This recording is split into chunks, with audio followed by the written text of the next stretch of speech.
7강 내용 중에 4강 조건부 확률 내용입니다. 첫 번째 개념입니다. 조건부 확률의 정의와 계산에서 조건부 확률의 정의를 살펴보시면 일반적으로 확률이 0이 아닌 사건 A에 대하여 사건 A가 일어났다고 가정했을 때 사건 B가 일어날 확률을 사건 A가 일어났을 때 사건 B의 조건부 확률이라 하고 이으로 P, B가 A와 같이 나타낸다. 이 과정에 대해서 설명을 해보도록 하겠습니다. 조건부 확률입니다. 앞 시간에서 어떤 사건의 확률을 P라는 기호를 이용해서 이 B라는 사건의 확률을 PB 이렇게 이제 표기를 한다고 했고 B라는 사건의 확률을 계산하실 때에는 B라는 사건의 원소의 개수를 표본 공간 전체의 원소의 개수로 나누시면 그러면 B라는 사건의 확률을 구할 수 있다라고 지난 시간에 정리를 했습니다. 그래서 조건부 확률은 시 확률인데 B바 A, P, B바 A 그래서 읽으실 때에는 요거를 바라고 이렇게 읽어주시면 됩니다. 짝대기 하나. 그래서 이 의미는 뭐냐면 A라는 사건이 일어났다는 조건 하에 B라는 사건이 일어날 확률이라는 뜻입니다. 기호의 의미는. 그래서 R을 기준으로 뒤에 있는 애가 조건이라고 보시면 되고 앞에 있는 애는 구하는 확률이라고 보시면 되는데 이 경우에 생각해보면 A라는 사건이 일어났을 때 그때의 B가 일어날 확률이기 때문에 베이스가 달라지는 겁니다. 무슨 말이냐면 B라는 사건이 일어날 확률은 베이스가 전체 사건이었잖아, 그치? 전체 사건에서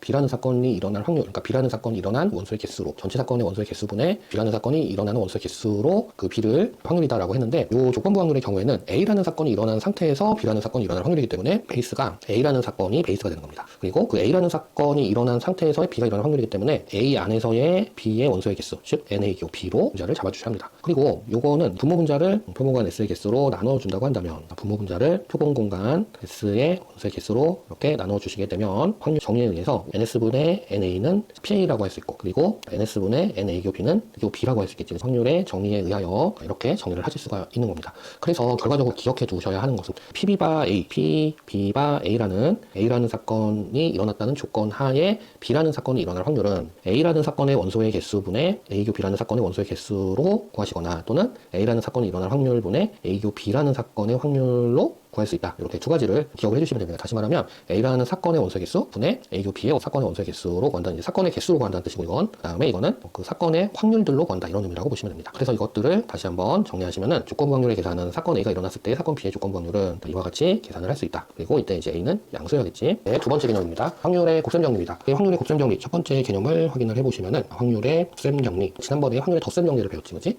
이번에는 확률의 곱셈 정리인데 조건부 확률에 의하면 PB바 A는 PA분의 PA교 B입니다. 그래서 PA를 이쪽으로 이렇게 넘겨주시면 PA교 P는 PA 곱하기 PB바 A고 또 PA바 P는 PB분의 PA교 B입니다. 역시 조건부 확률의 정의에 의해서 여기서 PB를 이렇게 넘겨주시면 역시 PA교 B를 PB 곱하기 PA바 P로 표현할 수 있다. 이게 확률의 곱셈 정리입니다. 두 번째 개념 확률의 곱셈 정리 활용인데 이거를 전사건 확률이라고도 합니다. 이제 주로 대학에서 쓰는 용어이기 때문에 이거를 아실 필요는 없지만 전사건 확률이라는 개념이어서 자 2번 전사건 확률 자 A라는 사건의 확률을 PA교 B 플러스 PA교 B로 구할 수 있다. 전사건 확률 1단계라고 이름을 붙였는데 이것의 의미를 벤 다이어그램을 이용해서 생각을 해보도록 하겠습니다. 벤 다이어그램을 이용해서 이제 A라는 사건이 있고 B라는 사건이 있어서 그래서 이 A라는 사건의 확률은 B라는 사건과의 교집합의 확률과 그리고 B가 아닌 부분과 A와의 교집합의 확률의 합으로 구할 수 있다. 이 의미가 되는 건데 여기서 한 가지 체크할 게 있는데 B와 B여는 분할 사건이라고 합니다. 이 분할 사건은 어떤 거냐면 두 가지 조건을 만족을 해야 되는데 첫 번째는 교집합이 없고 서로 간에 교집합이 없고 그리고 두 번째 합집합을 했을 때 그 분할 집합들을 모두 합집합을 했을 때 전체 집합이 나오면 그러면 분할 집합이라고 정리를 하거든. 그래서 결과적으로 어떤 사건의 확률은 분할을 이루고 있는 사건들과의 교집합의 확률의 합으로 구할 수 있다. 이게 전사건 확률 1단계의 의미라고 보시면 됩니다. 이 상태에서 PA교 B는 위에서 곱셈 정리를 적용을 하시게 되면 PA, PB바 A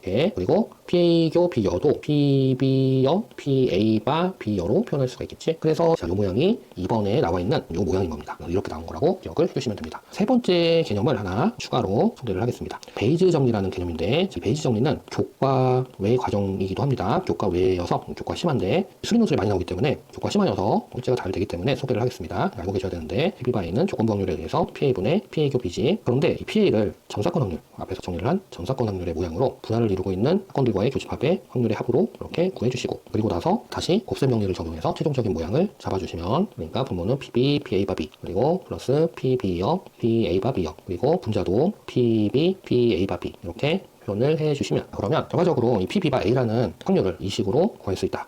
이렇게 간단하게 생긴 애를 왜 이렇게 복잡한 것으로 푸냐? 그 이유는 이 A라는 사건이 일어났을 때 B가 일어날 확률이 시간의 역순으로 되어 있는 경우로 문제가 출제가 됩니다. 시간의 역순. 그래서 시간순으로 돌려서 데이터를 모을 수 있기 때문에 전후 사건, 그러니까 그 조건이 되는 사건과 실제 구하려는 한 건의 확률인데 그 두 사건의 전후를 바꿔서 계산을 하는 법이라고 보시면 됩니다. 베이 정리 아이디어가 현재 인공지능 패턴 인식의 핵심식이라고 보시면 됩니다. 그래서 굉장히 중요한 식이어서 학통에서는 반드시 기억을 좀 해주셔야 되는 식 중에 하나라고 보시면 되고, 이 베이 정리는 그래서 별표입니다. 그래서 기억을 좀 잘 해주시는 것을 추천합니다. 세 번째, 오늘 조건부 확률 세 번째 개념은 사건과 독립의 종속입니다. 그래서 사건의 독립 정의부터 먼저 보시면 확률이 0이 아닌 두 사건 A, B에 대하여 한 사건이 일어나거나 일어나지 않는 것이 다른 사건이 일어날 확률에 영향을 주지 않을 때, 즉 B바 A는 P, B바 A여, 그리고 P, B가 모두 같거나 또는 PA와 B는 PA와 B여, A가 같을 때 그때 두 사건 A와 B는 서로 독립이라고 한다. 1번 개념에 대해서 다시 확인을 해보도록 하겠습니다. 사건의 독립입니다. 사건의 독립은 PB바 A와 PB바 A여, 그리고 PB가 같다. 또 PA바 B와 PA바 B여와 PA가 같다. 자, 이렇게 정리를 하는데, 의미를 보면은 A라는 사건이 일어났을 때의 B가 일어날 확률과 A라는 사건이 일어나지 않았을 때의 B가 일어날 확률이 모두 다 같고,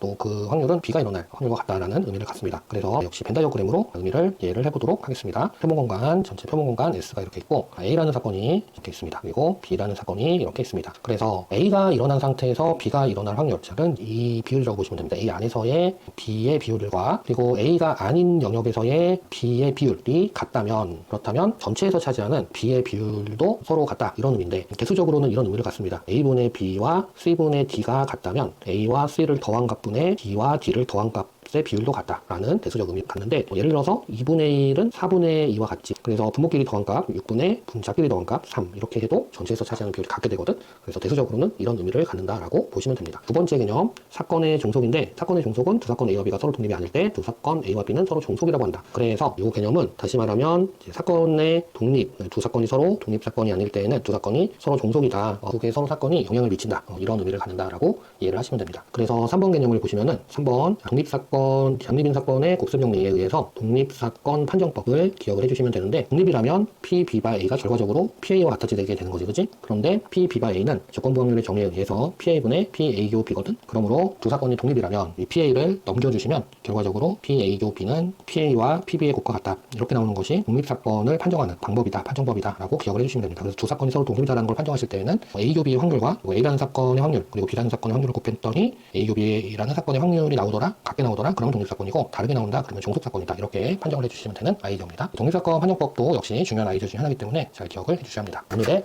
마지막 개념입니다. 독립시행의 활용입니다. 독립시행을 먼저 정의를 먼저 한다면, 주사위나 동전을 여러 번 던지는 경우와 같이 어떤 시행을 반복하는 경우 이 매 시행마다 일어나는 사건이 서로 독립일 때 이러한 시행을 독립시행이다 라고 정의를 한다. 그래서 이 독립시행의 정의를 먼저, 독립시행의 확률 구하는 방법에 대해서 예를 들어서 이해를 해보도록 하겠습니다. 어떤 야구선수가 있다고 하겠습니다. 어떤 야구선수가 있어서 이 야구선수의 타율이 0.3이다 라고 하겠습니다. 그리고 5번 타석 중 3번 안타 칠 확률을 구하고 싶은 겁니다. 3번 안타 칠 확률을 구하고 싶다. 그러면은 첫 번째 타석에서 치고, 두 번째 타석에서 치고, 세 번째 타석에서 치고, 그리고 네 번째 타석에서 못 치고, 다섯 번째 타석에서 못 치고, 이런 경우가 있을 거고, 또 첫 번째 타석에서 치고, 두 번째 타석에서 쳤는데 세 번째 타석에서 못 치고, 네 번째 타석에서 치고, 다섯 번째에서 못 치고, 이런 상황도 있을 거고. 그래서 요 첫 번째 경우를 확률을 생각해보면 10분의 3에 3승 3번 있지, 그리고 못 칠 확률 10분의 7 4제곱, 이렇게 이제 확률을 계산할 수 있을 거고, 두 번째 경우도 마찬가지일 겁니다. 어쨌든 10분의 3은 3번 곱해질 거고 10분의 7은 2번 곱해질 겁니다. 그래서 이런 식으로 결국은 이제 확률이 모두 다 같은 상태이기 때문에 이 배열의 개수가 몇 개인지, 이게 이제 중요한데, 이 배열의 개수는 5개의 자리 중에 3개를 선택할 방법의 수만큼 나올 것이고, 그 각각의 확률들은 모두 다 동일할 겁니다. 그래서 10분의 3의 3승에 10분의 7의 제곱, 이렇게 이제 계산을 할 수가 있고, 얘를 일반화 하시게 되면, 일반화를 한다는 것은 그러니까 이런 얘기입니다. 일반화를 하면 야구선수의 타율을 P라고 하겠습니다. 그리고 칠 확률은 Q라고 설정해서 1-P다 이렇게 설정을 하시게 되면, 이제 N번의 타석 중에 R번 안타를 칠 확률은 NCR의 P의 R승에 Q의 N-R승, 이렇게 일반화를 할 수가 있겠지. 그래서 결과적으로 독립시행의 확률은 한 번의 시행에서 사건 A가 이런 확률을 P, 그리고 N번의 독립시행 사건 A가 R번 이런 확률은 Q는 1-P 이렇게 정의를 하고, 식은 NCR의 P R승에 Q N-R로 구한다 라는 정의라고 보시면 됩니다. 그래서 결과적으로 이 식을 기억을 하고 있으면 됩니다. 이 독립시행의 확률은 매 순간의 확률이 독립적이다. 그러니까 예를 들어서 이 경우에는 첫 번째 타석에서 안타를 치든 못 치든 두 번째 타석에서 안타를 칠 확률이 변하지 않는 경우,